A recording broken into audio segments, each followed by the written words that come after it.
MI గురించి అనే విషయం చెప్పు షార్ప్ ఎంఐ చూసి బయలుపడచ్చు 8:30 కంటే 8:30 కాలేజీలో ఉంటున్నాడు. ఏ రోజు సార్ నేను అరగంట ముందు రావాలి, ఎందుకు సార్?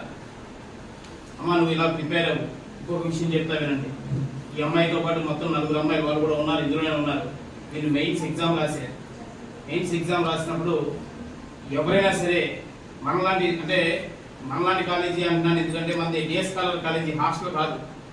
అయినా సరే వాళ్ళు 30 మార్కులు 40 మార్కులు రావడం చాలా గొప్ప విషయం. కానీ మన దగ్గర నుంచి ఒక 5 పిల్లలు మెయిన్స్ రాశారు. మెయిన్స్ రాసినప్పుడు వాడు దాదాపుగా 60 నుంచి 70 మార్కులు సెక్యూర్ చేశారు. అది చిన్న విషయం ఏం కాదు. మైనస్ మార్క్స్ ఉంటాయి. నువ్వేదో తెలిసిన రాముడు సీతారాగా 4 చిట్టీలు వేసి ఏబిసిడీలో ఏదో ఒకసారి చేసుకోవడానికి కుదరదు. ఒక మార్కు పోయిందంటే 1 మార్కు పోతుంది, అంతేనా? 1 మార్క్ పోతుంది. 1 మార్క్ మైనస్ వచ్చేస్తుందన్నమాట. నువ్వు తప్పు పెట్టావనుకో, ఆ తప్పుకు -1 వేసేస్తాడు. రైట్ పెడితే 2 మార్క్స్ ఇస్తాడు.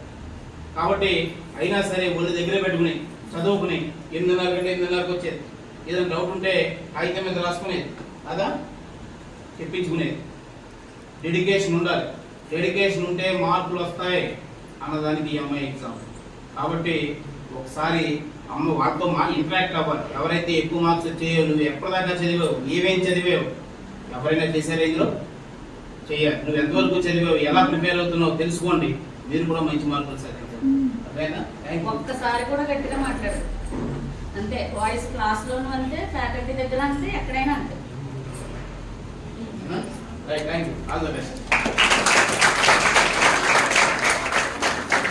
నెక్స్ట్ బైపీసీలో ఫస్ట్ మార్క్